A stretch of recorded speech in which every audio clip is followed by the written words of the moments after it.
Welcome back to another reading and correcting with me, Kindar, the Tiger Writes, and Ty, the Tiger Supervisor.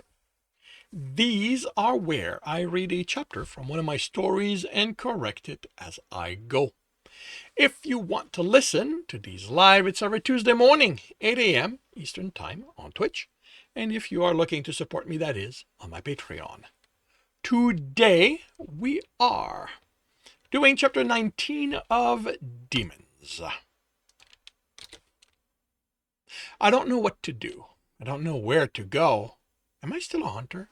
Was I ever one? These questions float in my mind as I walk, but I don't get answers. I don't know if I want answers. The last time I found some, I lost everything I had been. I stop as I catch a scent. Alcohol. I look up at the sign for the golden pint blaze for this.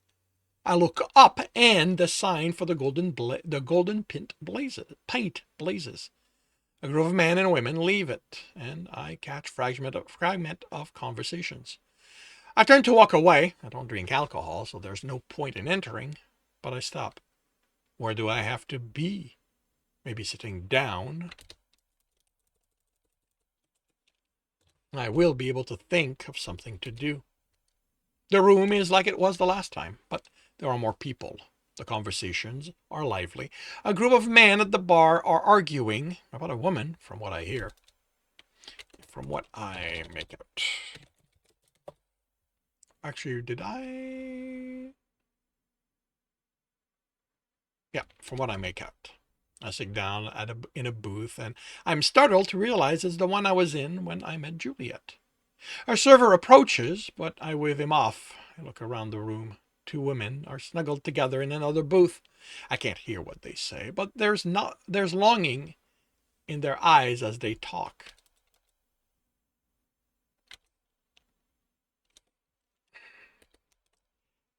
Technically, this is a contradiction.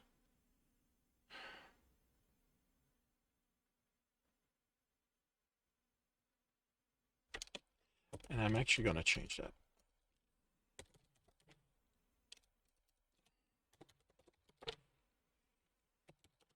I'm going to make it a conscious decision as well, because I do establish his hearing is extremely good. So, two women are snuggled together in another booth. I don't listen to what they say, but there's longing in their eyes as they talk. A flash of light draws my gaze to the television. Text crawls under an explosion. Increased activity in the district of Morotic. That's south. Jason mentioned them in one of his lessons on... I stopped thinking about that and focus on the television. It shows a fight. Men fighting each other. Violence intensifies in Anunga after district leaders announce rationing. I am surprised to see human on human violence on the television, without a mention of demons as the cause. I wonder if any of the news I saw at headquarters was real. I look at the announcer say something I can't hear as images of a smoking building show behind him. I don't care. I don't care that humans fight each other. I don't that demons are hunting them or that they are killing demons. It no longer matters to me if their cities crumble to dust. I don't seem to care about anything right now. I even consider returning to headquarters and letting Amanda do whatever she wants to me. I know that nothing good will happen if I do that, but the idea doesn't bother me. I could leave the city. That idea doesn't bother me either, although I suspect it will be harder for me to survive outside. I would have to go to another city. If I can't decide what I want, what do I need? Food. I will need food. I eat much more than humans. I have the card I use to pay for my food at the grocery store, but how long will that work? When that stops, how do I go about getting more money? What do humans do to get it? Other than the story about working construction, earning money never came up when Jason told me about humans. And since I know that was a lie, I can't see about doing that for money. Okay,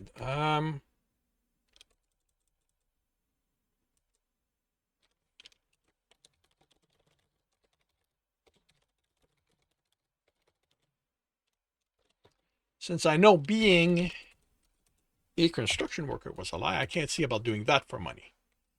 I take out the wallet. There is little in it. I didn't need much. The payment card, an access card, in case I need to enter quarters in the night and the guard isn't at his post. That never happened. I realize I don't know if the payment card works only at the grocery store. I will have to test it, find a different store to buy food from. Someone sits across from me and I look up. Juliet gives me a small smile. I put away the cards and wallet. We are silent for a moment and she opens her mouth to speak. And as she opens her mouth to speak, I ask, "Who are you? Really?" She freezes, tries to speak twice, then says, "I am a mother of 3 who works 2 jobs and does her best to make ends meet. Jobs are related to money." I study her. "How can I know you're telling me the truth? A server comes to the table and Juliet asks for a beer. "I can show you pictures of them," she says. "Once the server leaves, if you want to come home with me, I can introduce you to them." "No, I'm not going anywhere with you. Last time I did that, you lied to me." She looks at me, confused. "You said that it would help take it away." I open and close my hand. "He said I had to make you drink it. You were panicking and whatever was going on with your hand was the only thing on your mind. I'm sorry." I look at her, trying to tell if she's telling the truth. I have no idea. "Do you know what he is?" "Who, Mr. C? Is that what he said his name was?" "That's what he said I should call him. I know it isn't his real name, but he was willing to pay me to help him, and I needed the money. As for what he is, I figured he was an investigator or some rich guy with a fascination with you." He has a fascination with me, that's true, but he's a demon." She shakes her head. "It can't be right. Demons don't use money. They just chase people down and kill them." "Yeah, that's what I thought too," I mumbled. "What did you do in exchange for that money?" "He wanted me to talk with you, get to know you. That's why I figured he might be an investigator. I thought he needed information on you, but that you knew what he looked like, so he had to go through me. He wanted to know what you did, if you had a family, the normal stuff." She pauses when the server returns with her beer. "I have to say it wasn't easy to get you to talk with me. I must have spent 2 months trying to discreetly get your attention. I don't know what I would have done if the incident with the bottle hadn't happened. It gave me an excuse to be more blunt. Although I didn't expect to have to chase you through 2 full aisles before you'd acknowledge me. You put a hand on me.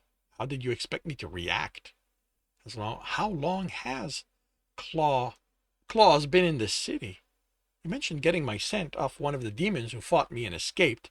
There were only 2 of them, one in my first weeks. I underestimated how fast they could be, but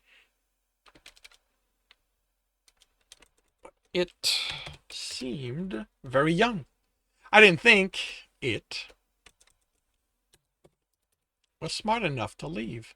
The other was a month later.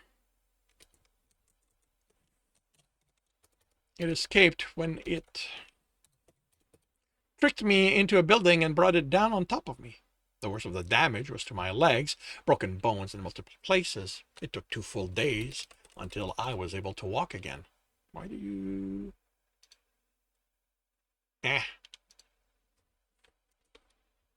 I'd been calling after you for a whole aisle. Yeah, an entire aisle. I thought you were deaf. Then you asked me to meet me here so you could ask me questions." She blushes. "Well, yes, but also because I wanted to spend time with you." "Why?" She stares at me. "You have to know." I just look at her.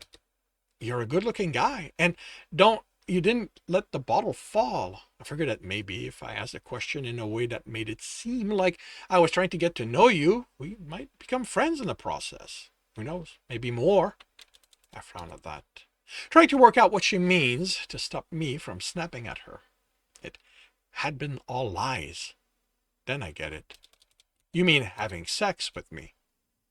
Her face turns crimson and she looks down. After a moment, she isn't quite as red and looks up. "Well, maybe." I shake my head. I have no idea how I feel about that. Do you seek to have sex with any man you know nothing about? I wasn't going to just bring you up and jump your bones, she snapped. I was getting to know you. By the time you had to leave, I knew you had a good job and took care of your children when they were with you. I snort. I don't have children. I'm not a construction worker. Like I said, you know nothing about me. There's shock on her face. You lied to me? And you were honest? She looks away. Okay, that's true. Then how about you tell me about yourself now? No. You don't need to know that anymore. He knows what he wanted to know about me. You're Mr. C, I add at her confused expression. How did you know I was here? Mr. C called me earlier. He said you were headed to that building a few blocks from here. He asked that I keep an eye out for you and try to help you if I could do that without getting myself in trouble. See, that's why it can't be a demon. They don't care about us getting hurt. Anyway, I was close by and saw you talk with the people there. Then you left and came here. I wasn't sure if I should come in too, so I figured I could just watch from a distance, but you look lost. So I sat down. Derick, I want to help you if I can. Just tell me what's going on. What is that building? Why were you bleeding when you got out of there? I look at her. Can I tell her? I'm not supposed to. Humans aren't supposed to know details about us. Us? I'm the only one, and everything else is a lie. Why should I care about protecting that? I am 2 years old. She chuckles. That's funny. You look pretty good for an infant. I am not joking. 2 years ago, I woke up for the first time. I have no memory of a time before that, although I now know that I was someone else before I woke up. So you have no idea who you used to be? That's horrible. Why did they do that to you? They told me it was so I could hunt and kill demons. She stares at me. You're that guy who's been going around doing that? I nod. She studies me for a moment, then smiles, then chuckles. Oh, that's a good one. You almost had me. You've got the looks pretty good with the trench coat and gloves, but I've seen videos of the guy. The stuff he can do. No human can do that. I am not human. You're kidding? No. She looks at my face, searching for something there. She sits back, a little pale. What are you? I rub the back of my hand. I rub my hand before answering. I don't know. But you said you were someone else before, so you were human then. I nod. What did they do to you? I shake my head. I'm not protecting secret. I just don't want to tell her what I saw. Who are they? She asks softly. I don't know. I won't give her Jason or Amanda's names. I worry what they might do to her if they find out she knows about them. I never knew to ask if the organization had a name. So that building, that's them? I hesitate, then nod. So what happened? I found out the truth about how I was made. She didn't like that. She tried to kill me. That's why I was hurt when you found me. But you've taken down demons. How can one woman hurt you? I trusted her. I knew she was going to be angry, but I didn't think she would do that to me. Then why did you go back? Why did you talk with her? That was her I saw, right? I'm no longer sure why I went back. I thought I wanted more answers. I think part of me wanted her to tell me everything could be fixed, but it can't. She didn't try to capture you? She knew I could take down all the men she had there. She leans in and whispers, Is she going to send people after you? She said no, that I'm not worth the expense anymore, but I don't know if I trust her. She leans back. What are you going to do? I don't know. She drinks what's left of her beer before speaking. You can come to my place if you want. No, I can't. It's okay, really. It isn't large, but I can make room. I shake my head. Juliet, I am going to be hunted. Even if Amanda doesn't send anyone, demons are going to come after me. The reason I was created may have been a lie, but I am not going to endanger you because of that. I look at the television, and the idea forms as I speak. I'm going to head south to Morotek. The news talked about how they've had an increase in demon attacks. I'll draw the demon after me and away from the city. And it will give me something to do. You don't have to do that. You just said the reason they made you is a lie. You don't have to keep on killing demons. I shrug and stand. It's all I know. Then learn something new. I shake my head. There's no point in it. I look at her. I understand what you are doing. You want to protect me, to keep me safe. You hope we can have something, but we can't. I am not human. I could not provide for you. I believe you when you say you are sorry you lied to me, but I do think you are being honest with me. You're the only human I've known who has been honest. I thank you for that. I turn and leave before she can say anything. And that concludes chapter 19 of Demons. If you are enjoying this, please leave a like. If you want to know when the next chapter is going to be posted, subscribe and hit the bell. If you want to read the story as well as the other book in the series, they are up on Kindle Unlimited. And if you are looking for a different way to support me, that is on my Patreon, where you can get access to basically everything I've written. And if you want to listen to these live, it's every Tuesday morning, 8 a.m. Eastern Time on Twitch. Links are in the notes, and with that, I shall wish you a good day.